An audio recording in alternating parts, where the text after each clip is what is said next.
Hello, my friends. Hello. Welcome back. We got another one, Guardians Daily for you.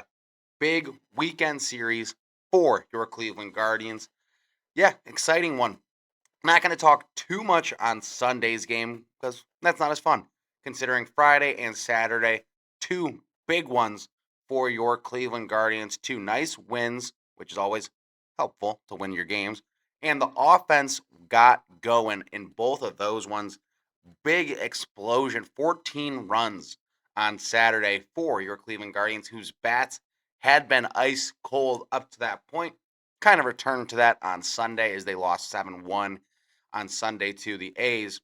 But you take what you can get right now. Obviously, the team was on a little bit of a cold streak in general, losing 6 out of 9 or whatever the number ended up being there. So looking forward to things with this offense, trying to get things going. And Friday night, it took a little bit, but they were really did a nice job all weekend. Good at bats. I mean, everyone it felt like had their moment. Bo Naylor with a big hit. Like a lot of the guys you've been really criticizing. Hedges was awesome this weekend. Obviously had the big game this weekend. Had a home run, had a double. He's on triple. He was on a cycle watch for a little bit there for Hedgie. Would have been taking a lot for Hedgie to get one. But we've seen it, but crazier things have happened. Travis Bazzana got his first hit, got some RBIs along with it, got a stolen base. He also got another hit in yesterday's game. So Bazzana's been there. DeLauder went deep. Kyle Manzardo went deep, which we called on Friday's episode. So that's always good to hear, as we've been on a little bit of a heater with those home run predictions. So Kyle Manzardo went deep yesterday in the weekend series. Who else went deep? DeLauder. Did I say DeLauder? Well, if I did, DeLauder went deep. If you didn't hear, it was an Oppo bomb. Really nice swing. That was in Sunday's game, actually. Their lone run there. David Fry hit one out. Hopefully, I'm not forgetting anyone else. But overall, a good positive series for the Cleveland Guardians. And the Bats needed that. The offense really needed something to get them going. The offense really had been struggling for over a week, and it kind of felt like they were starting to press a little bit, especially because the pitching was still good. So then you're at a point where you're in these tight games and not getting the big hit. Obviously, George Valera got sent down, as we talked about in last week's episode, but he was a guy who was put in a couple maybe unfortunate situations for him because of something they were pinch hit situations, and a guy who hadn't gotten a ton of reps this season. But he had two chances against that Tampa series to win the game, and struck out both times, and they weren't exactly competitive at bats, you know. So for this team to rebound and have a weekend series like that, especially when they were down early in both those games, Slade Ciccone, which we're going to get to in a second, got off to a shaky start, and there's things like that with this offense especially when the pitching has been good and they have been able to get the big hit. It almost feels like reverse. When the pitching struggles, then they kind of catch up and turn it on a little earlier in the game, knowing they're playing from behind. So looking forward to seeing how this offense if they can build on this weekend and what they were able to do versus the A's. The A's don't have a very good pitching staff, and they don't have a very deep one as well. Actually, Aaron Savali ended up putting up the best game against the Guards lineup, former Guardian as well. So that was big for this team. They needed a couple of those big outings. Stephen Kwan saved the game on Friday night with a play at diving catch at the wall. That's the reason you keep a guy like Stephen Kwan in the lineup every day. And he actually had a nice little weekend series. Starting to come back into form a little bit. Obviously, he was getting criticized a lot last week and such. Kind of just didn't look like himself out there as well. Looked a little bit more comfortable. And I think whenever gets a chance to make one of those impressive plays in the field and remind you why he's been a Gold Glove consistently type guy, always a good reminder of why Stephen Kwan has so much value, even if the numbers and stuff are starting to go on a little bit of a dip. You got to assume at some point it's got to come back around. He's too good of a player and had too much success so far in his career, you would think. So that's been nice. I'm trying to think if there's anything else notable from this series. I said Bo Naylor, that was a big hit on Friday night, RBIs. There was really just they played good team baseball for the first, especially the first two of this series. Sunday kind of, I think if that happens, I think we always like when you have one of those games where you put up a big number, you put up a crooked number, you put up 14 runs, which you don't do often, obviously.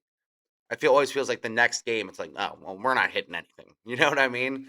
It always feels like, oh, if we use them all on Saturday. And that's kind of what it looked like. They had some chances in that game, especially in the early innings Sunday with some runners on, but 2 outs. Just couldn't get the big hit they needed. And then not Parker Messick's best outing, obviously, probably his worst outing so far. That's a tight little ballpark to pitch in. It's not a pitcher's park, I'll put it that way. But regardless of that, and he fought. He looked pretty good the first 4 innings, and then he kind of had that big, not blow up inning, but then they got to him there, ended up extending to like a 4-1 game before he left. But that's due. I mean, he's a rookie, and his numbers had been unreal this season. Like they can't go on at that pace. So you knew he was going to have one of those kind of starts coming soon, and it really could have been a lot. It really wasn't that bad, but still, especially compared to what we've been getting from him in the past this season, you can see how something like that catches you a little off guard. But we kind of did get more of really what we've been getting Saturday from Slade Ciccone. Another tough start. He's really struggling in the first inning. I've seen a lot of stuff on Twitter. His numbers after the first inning, he settles in. It's proven at this point.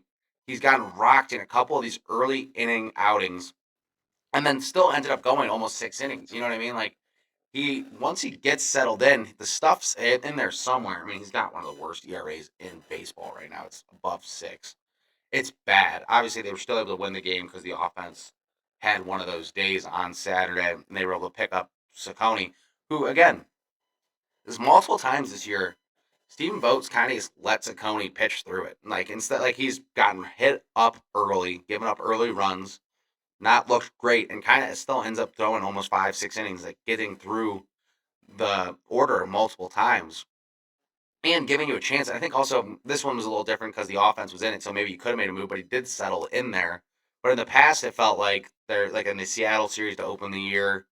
I'm trying to remember what other game it was where he kind of just got rocked around, and they said, "Well, we're not going to burn our bullpen because we're already kind of out of it." So then they kind of just let Ciccone keep going. Not exactly the case on Saturday because again, like the offense did back him up. But it is time. Like there's a lot of talk. Like I don't know if there really is a guy in AAA banging down the door to take that spot from him. And I guess the rotation's so good, it's not like it's killing you to have a guy, especially a guy in Ciccone they invested in. Obviously, he was the guy in the Josh Naylor trade. They have a lot they like about him, and they got to see it last year. Like towards the second half of last season, he was a very good pitcher. He was throwing like he looked the part. He's still like when he's on the mound, he's got that big. He's a big dude. He's got good stuff in terms of velocity and movement, but it's just not been. He can't put it. He has not put it together so far in the season. I don't know if maybe even missing a start could help, and you kind of just take a reset, get out of the rhythm a little bit, and get back. Like take a new approach to things. I actually saw someone on Twitter yesterday suggesting. I think the Rays have done this with a couple of it. I can't remember who the player was with one of their starters where he struggles in the first inning. They go opener for the first and then let him come in. Like if they let I don't know, let Connor Brogdon start in the first inning and then go to Ciccone in the second, and then you let him go from there. I'm not saying I'm personally a fan of that. I think it's kind of gimmicky, and if that's what you have to do for him to be your starter, maybe he's just not good enough to be in your rotation. But the fact that's what thing people are talking about online and speculation, things like that. Not a great state of affairs for Ciccone. So really hope he can turn it around because I do like Slade. Like when we this season opened, and we were on the show talking about it. Ciccone was one of those guys that I really like got on the table for, stood on the table for, and said I think he's gonna have. I thought he was gonna have a really good year. I thought he was gonna really creep up this rotation. In fact, I was well. First off, dead wrong. He's been the worst of the rotation by far. But thankfully, other guys have stepped up. Cantillo didn't have his best stuff Friday either. So, but him, Messick, they've been the guys to really take that next step. Obviously, Gavin's been phenomenal, but he was supposed to be that guy anyway, so that's a little bit different. And Tanner Bivey's been better. He's been better his last couple starts. We'll see him very shortly. Obviously, we'll see him tonight against the Kansas City Royals. So we're heading to Kansas City. 4-game series division opponent, like it's always gonna be tough. Kansas City has not been playing great. They had a little bit better this last week. They got off to a slow start. they had high expectations too. Like this Kansas City team, there was a lot of chatter about them coming into this season. So it's been interesting to see them with a slow start. I still think there's something there with Bob. Obviously, Bobby Witt Jr. is a great player, but then after that, they do just kind of. It's a weird roster in terms of how they, especially because I think they want to start spending there, but they didn't really get the big name to go along with that. So I'm curious where they stand the future for the Royals. Obviously, Vinny Pasquantino, they got Salvador Perez still. It's like there's a lot of guys in that lineup who still scare you, and you got a four gamer. Table set rotation wise. You got Bybee, Gav, then you go Cantillo, Slade, Messick again. Obviously, that's your five. But feel good in terms of start the series. You got Bybee, who's been really much better, and I've been critical of Bybee because there's been reasons to be critical, early in this season with him. But he's kind of worked through some things. He's been much better his last three starts. Really curious to see. It's a big ballpark there in Kansas City. Pitchers kind of do get roughed around with that big outfield and all that open grass. So you can get frustrated there. We've seen people pick Guardians pitchers in the past. You get a little, man, that's a hit, but that drops. Obviously, Trevor Bauer threw the ball out of the stadium because he was so frustrated with a little bit of the fluky little hits you can get in Kansas City. He might have had some other stuff going on with Trevor Bauer at that time, but you know what I mean. Like it can get a little frustrating there, especially for Bybee, who's been a little bit of a mental, out in the mound, especially you can see like little things kind of rattle him. Once he gets out of his rhythm, that's when the struggles start. But if he stays in rhythm, he has the stuff. It's not the same velocity he had at the beginning of his career, which kind of sucks considering it's not like he's 35 or anything. Like he's still a young guy, but he doesn't have that same giddy up on his fastball he did when he got called up initially from Columbus. But find ways to work around it. You don't have it. If you're not gonna have it, you know what else you gotta do. You know what I mean? He's got that off speed stuff. Been much better late. So look forward to that tonight against the Royals. And then we're going to cover it all. We're going to cover Monday's game tomorrow on Guardians Daily. And then we're going to get more into the series projection and what we have going forward. Obviously, it'll be Gavin on Tuesday. And this Kansas City team would see, like, this is a big series for this Guardians, especially coming off the bad week and heading into last weekend. You get a series win against the Athletics. Now, can you stack? Can you get another three? Can you get 3 out of 4 here in Kansas City? They're a beatable team. You've been better than them so far this year. Can the bats stay woken up like they did this weekend, or is it going to be more of the same and it's just going to kind of be hot and cold for this offense going forward? So that's where my attention is going to be. Looking forward to seeing if the bats can keep it up tonight in Kansas City and what we get from Tanner Bybee on the mound. Till then, we'll bring it to you next time on Guardians Daily. We'll have it all covered tomorrow when we talk tomorrow. So appreciate you tuning in and go Guards.